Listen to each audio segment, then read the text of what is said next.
All right, let's open up to Isaiah chapter 66. That's where we're spending our time. We're looking at the themes of this book, and today we're actually going to be looking at the last theme before we move on to something new.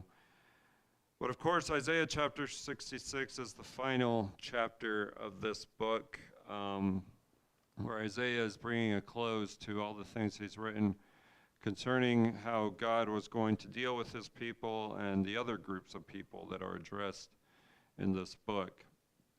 And so since Isaiah is bringing this book to a close, that is primarily about God's dealings with mankind, it's for this reason that he begins this chapter with in the first line of verse 1 with this statement, "Thus says the Lord."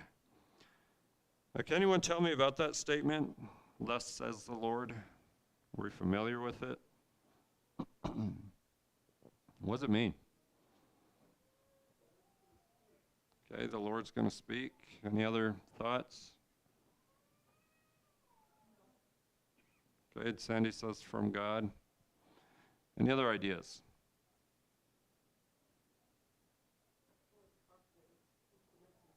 Okay, Isaiah's the messenger, so he's communicating what God is about to say. Any other thoughts?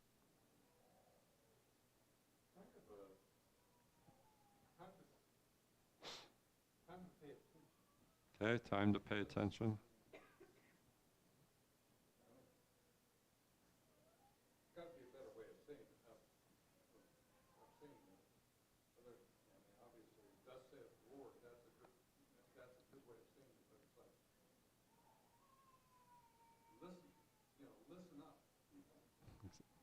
Right. Okay, go ahead, Mom.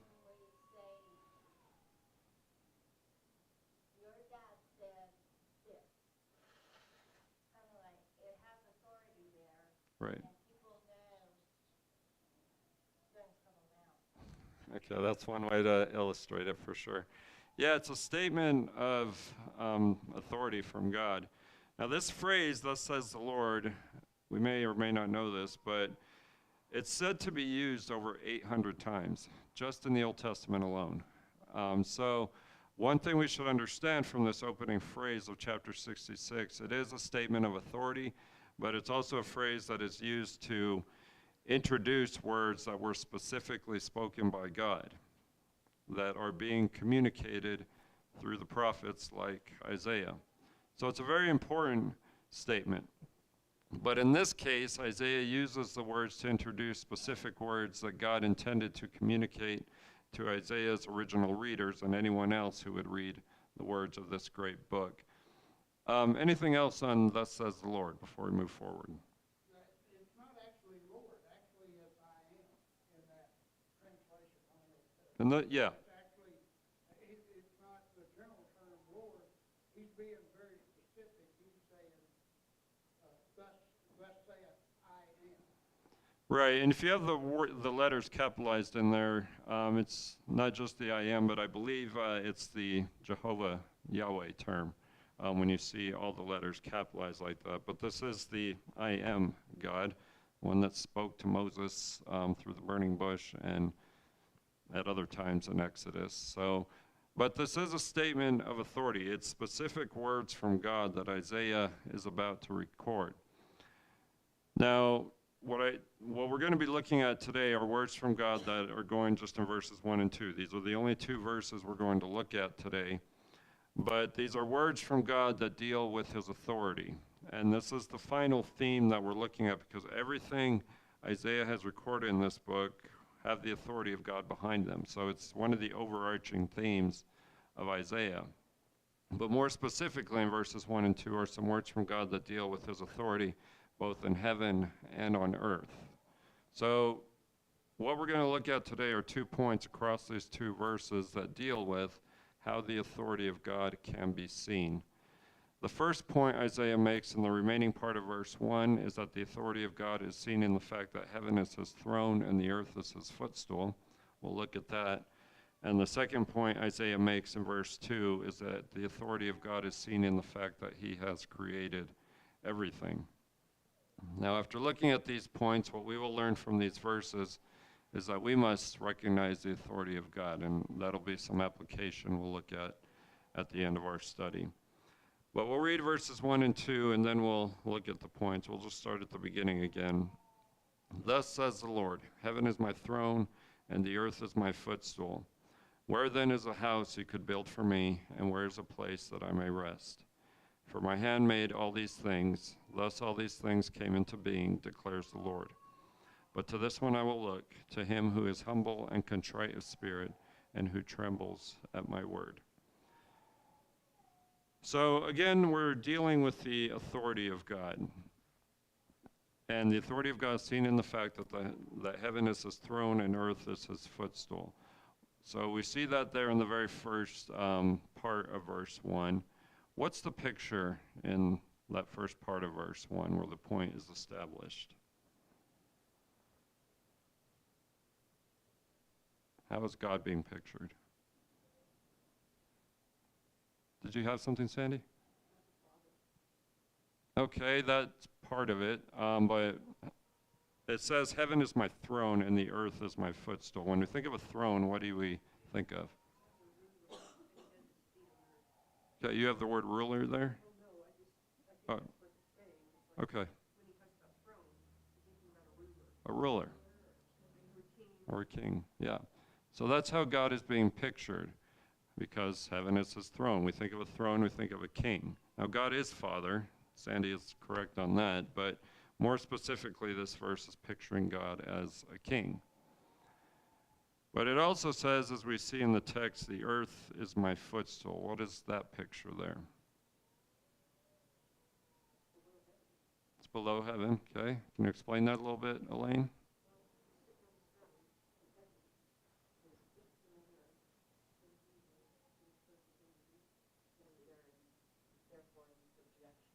In subjection. So yes, this is picturing God as him ruling from heaven and the earth in subjection to him.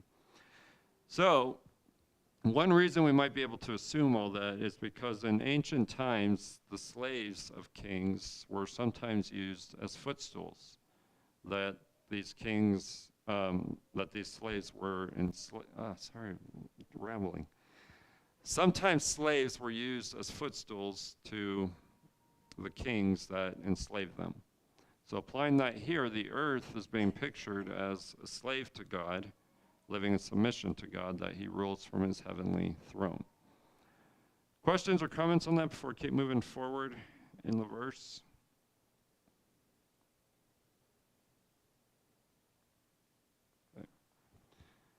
So moving on to the third line of this verse, what are we told next? What's the question that's asked there? The first one.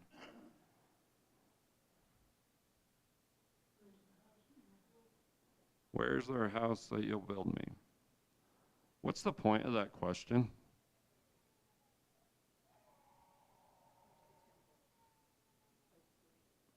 Okay, that's what's usually associated in the Jews' mind with house. Now,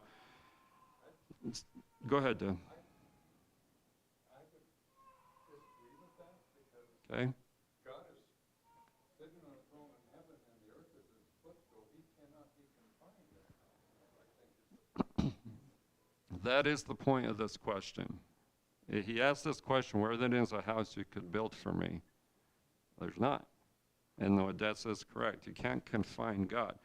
Now, the Jew, putting ourselves in that circumstance, they're thinking, well, the temple is God's house. We might be guilty of that as well, the church building is God's house. No, you can't confine God, as Dad put it. You can't put God in a box. Jeremiah? We have to remember at the time this is happening, the temple has been destroyed. So in turn, we have ability to look back, but they know it's not the temple if they truly think about it. We assume we're saying the temple, but they wouldn't be because they think the temple's been destroyed and they have no clue that the temple's going to be rebuilt at some point, but they don't realize that. So I think they would get what he's saying. They would. And then, yeah, I think the temple has been destroyed at this point that Isaiah writes these words. But yes, that is the point of the question. You can't confine God. And when the temple is destroyed, first of many times throughout history, is they're realizing that's true. But God is still here even though the temple has been destroyed. Any other questions or comments on this first question before we move to the next?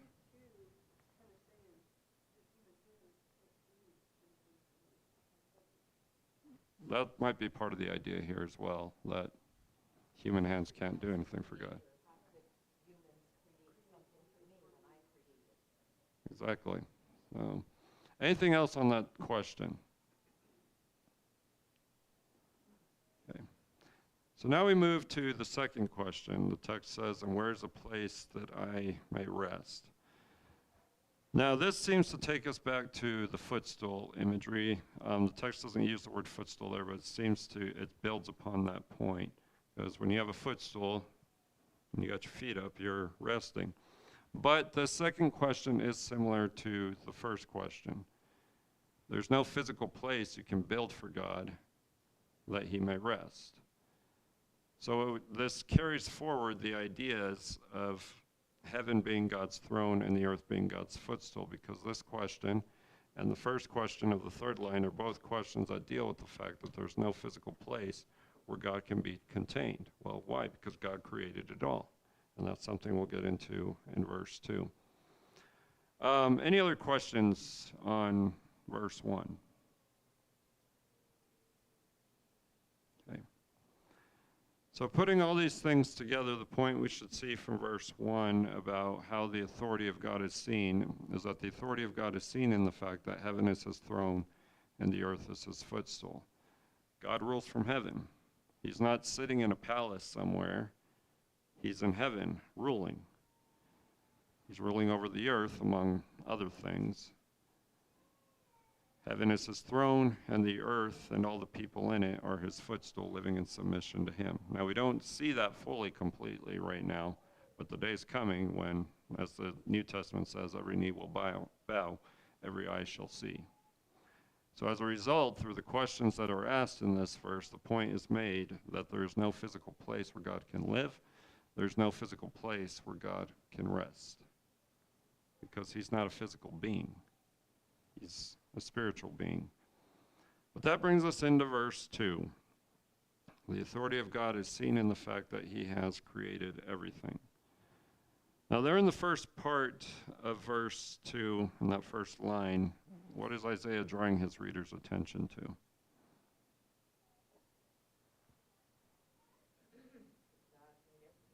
That God made everything. It says all these things. The text there, "For my hand made all these things." What things in the context? The earth and heaven. God created it all and more. But from the context, all these things are what Isaiah has described in verse 1, which encompass the things both in heaven and on earth, as well as the house and the resting place mentioned in verse 1. But what we might also be able to assume here is that what is said here in the first line of verse 2 functions as an answer to the questions asked in verse 1. God creates his own place to rest and creates his own place, his own house, which, as we've seen, is in heaven. Questions or comments on that first line?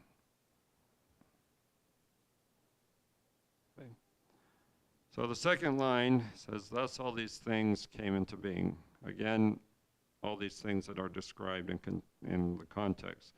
But it ends with that phrase, "declares the Lord." How is that phrase, "declares the Lord"? What is it similar to that we've already seen? "Thus says the Lord." How is it similar to "thus says the Lord"?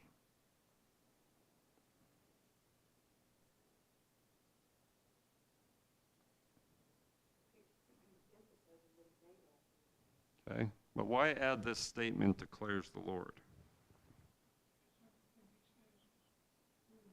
Okay, because everything he says is true. Any other thoughts? A reminder of what?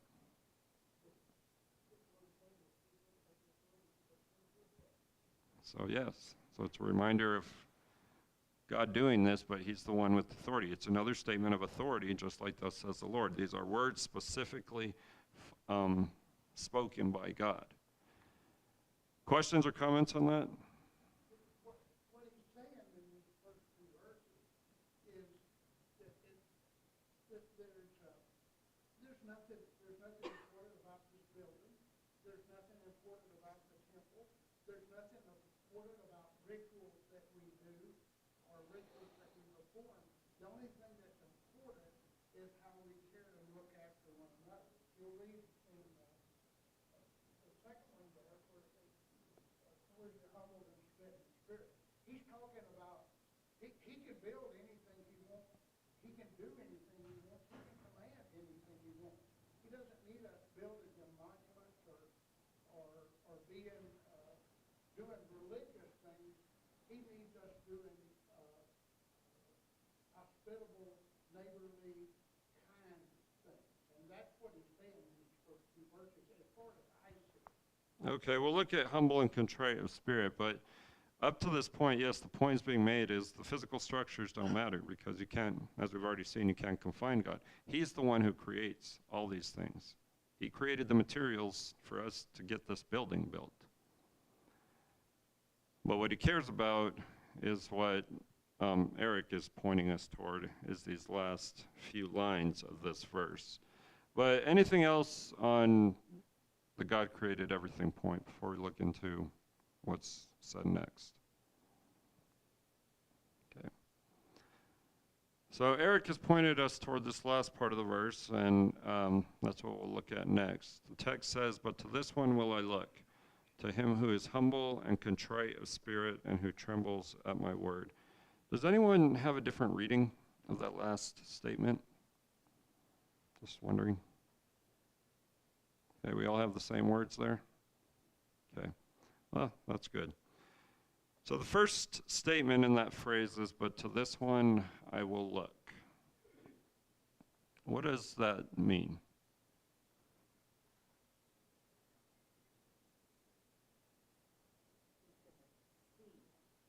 Okay. Okay, he's going to see. Any other thoughts? It's about acknowledging. It's the idea of paying attention to this person. Well, who's he going to pay attention to? The text says, first of all, one who is humble. Now, that word humble is a very, what I'm calling a loaded term. What does it mean to be humble?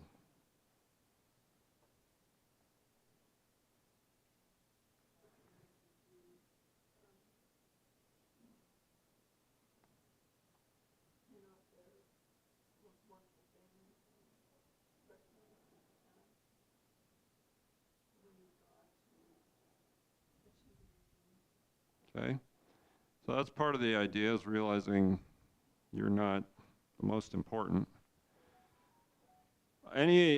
What does humility have to do? Sandy kind of pointed us in that direction, but what does it mean to be humble before God? That's true. That's the opposite of proud and arrogant. Think of the publican and the sinner as the example of prayer that Jesus spoke of, where the publican was saying, look how great I am, kind of exalting himself to God, and Jesus was, and the publican was, I know which one you're talking about. Yeah. Saying, be merciful to me. Right. And that's what humble is, realizing that we need God to be merciful to us. Right. It's not our goodness. Our goodness doesn't have anything to do with our salvation or anything, because no matter what we do, we're still not good enough. Exactly. That's being humble before God, is realizing you've sinned against God. That takes humility, to recognize your own sin. So as a result, This humble person is the one that Isaiah goes on to describe as being contrite of spirit. So does everyone have the word contrite there? Contrite and trembles and contrite are the words that are used in the Greek. The word humble is not used. Okay, but the Old Testament is not doesn't use the Greek unless you're looking at the Septuagint. That's a different discussion. So are you saying humble? There's a different word than humble there? Not in the Greek, in the Hebrew. This is the Hebrew. So, Right. it says, my word and who trembles of spirit and contrite, him who is poor and own will I look. So, Okay. Well, we'll get at the trembling at my word here in just a minute. But if you have contrite of spirit, I'm asking if there's a different word than contrite because some translations render it as broken of spirit. Or there is sometimes you will find poor, as Eric pointed out. But what does that mean, to be contrite of spirit?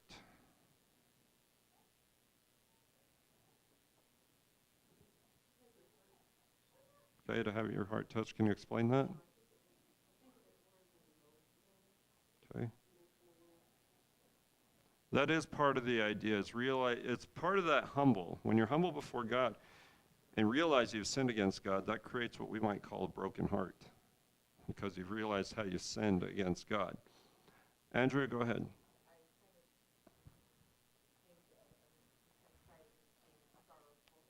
Right. That is, okay, go ahead.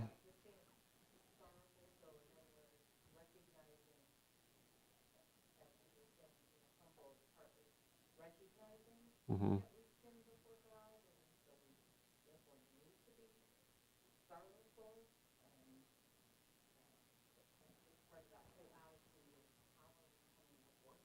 Right. So it is that idea of being sorrowful. Now, if we're going to compare it to the New Testament, a similar statement is the one Jesus makes in Matthew 5:3. Blessed are the poor in spirit, for theirs is the kingdom of heaven. It's realizing you're nothing without God. Jeremiah, has your hand up? This word is 112 times was used as afflicted. The only time in the entire Hebrew that they chose to translate this humble was here. So, Well, we're looking at contrite. So, all of that. And yeah. so, I mean, it's quite interesting to say how our translators have put these words, how they've done it. Yeah. Yeah, our translators don't always do a great job, and that's why it's important to realize what the original word is at times. Right. That's true.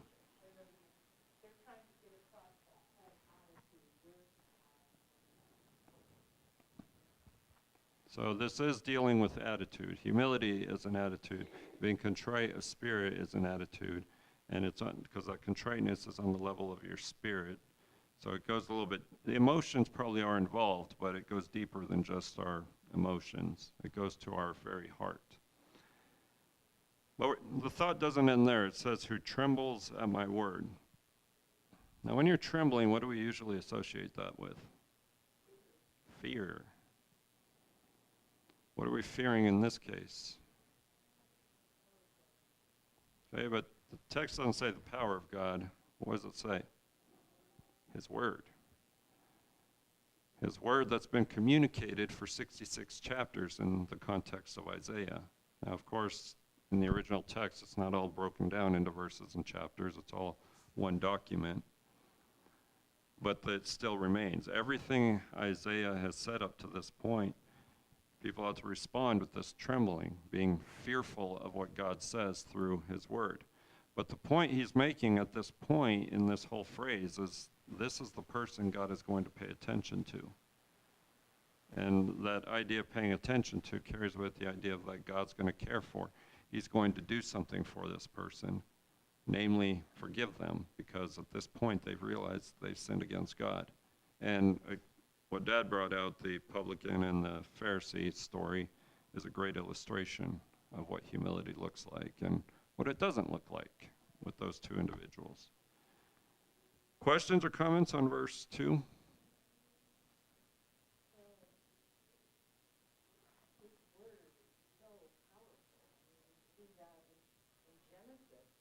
Mhm.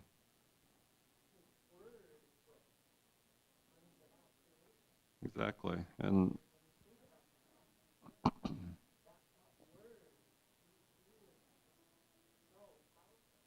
right. And it's about his authority.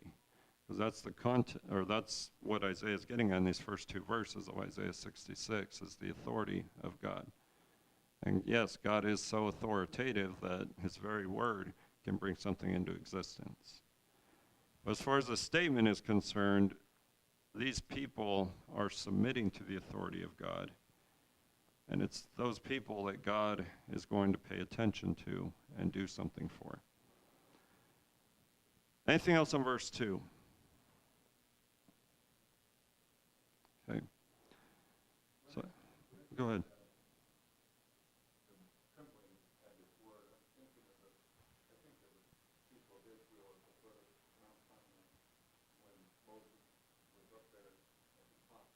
Right.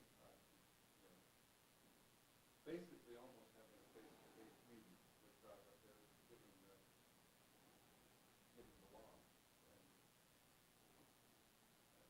the fear of the people down there at the further mountain, kind of a